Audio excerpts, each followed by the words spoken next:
은폐 축소 의혹이 일고 있는 북한과 관련된 사건들 최근에 상당히 많았습니다. 함께 보시죠. 자, 북한 주민 4명 탄 소형 목선 삼척강 방파제 귀순한 것, 삼척강 인근으로 발표를 해서 이거 정권 차원에서 은폐하려는 거 축소하려는 거 아니냐라는 의혹이 일었죠. 지난 5일 김정은에게 친서 전달한 것도 북한 매체 보도 후에 발표해서 이것도 축소 은폐 의혹.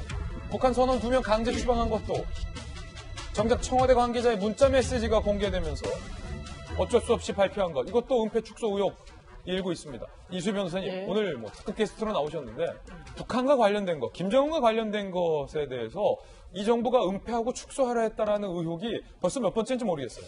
예, 심지어는 그래서 하태경 의원의 경우에 하다 이제 북한 멧돼지 눈치도 봐야 되냐 그랬었죠. 그때 아프리카 돼지열병. 멧돼지 넘어온것까지. 예. 그런데 이제 이 사안들이 보면 인권하고도 관련된 문제가 있고, 근데 다 보면 아까 말씀하신 대로 지금 이 사격포, 해안포 사격은 9.19 군사합의에 대해서 많은 장성들이 정말 피 토하는 심정으로 이 합의는 했다고 하는 우리나라가 이거는 북한의 공격에 대해서 정말 속수무책이 된다. 요즘 같은 기습전에는 굉장히 문제점을 많이 제시를 했음에도 불구하고 그대로 강행이 됐거든요. 예. 그런데 그 군사 합의가 지금 북한의 해안포 사격이 군사 합의에서 말한 군사적 긴장, 군사적 갈등을 야기한 행위라고 드러나는 경우에는 그 군사 합의 자체에 대한 문제도 생기는 거고, 그런 9.19 군사 합의를 통해서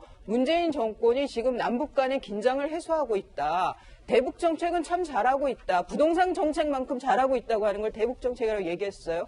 대통령의 국민과의 일종의 팬미팅이라고 조롱받았던 그 국민과의 대화에서도 그랬던 것이 지금 하나하나 깨져버리는 거죠. 그러니까 청와대 입장에서는, 또 청와대의 눈치를 봐야 되는 국방부 입장에서는 저런 얘기들을 발표하기가 눈치가 보였을 거다. 하지만 우리가 지금 트럼프 미국의 경우에 이제 해병대 문제 가지고, 사면 문제 가지고 별자리가 지금 왔다 갔다 하면서 버티고 있죠. 그런 상황을 보면 국방부는, 군인은 저러면 안 되는 거예요. 무슨 일이, 청와대는 정무적인 판단을 할 수 있을지 몰라도 국방부의 군인이라면 대한민국의 안전과 안보를 위해서 저렇게 하면 안 되는 겁니다. 본인이 군복이 주는 명예를 걸고 안 되는 건 안 된다고 얘기를 해야 돼요.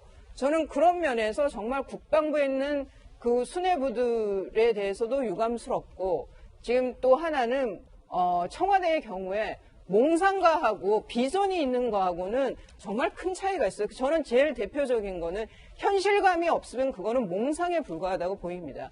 지금 대통령이나 청와대에서 계속 남북관계가 잘 되고 있다고 얘기를 하는데, 보란 말이죠. 해안포 사격이라든가. 지금 김정은의 경우에는 내가 뭔 짓을 해도 남한에서는 그냥 묻고 갈 거라고 생각하니까 저렇게 할 수 있는 거 아니겠어요? 저는 강한 모습을 보여대고, 영편도 포격, 9년 전 영편도 포격을 누가 했습니까? 김정은이가 한 거예요. 김정은은 기본적으로 공격적인 성향을 갖고 있는 지도자인 거예요. 저는 이런 것도 무시하면 안 된다. 몽상가가 아니라 제발 좀 현실감을 갖고 안보에 대해서, 대외 정책에 대해서, 외교에 대해서 임해주기를 청와대에 정말 간곡히 호소를 드립니다. 예, 첫 번째 이슈에 대해서 짚어봤습니다.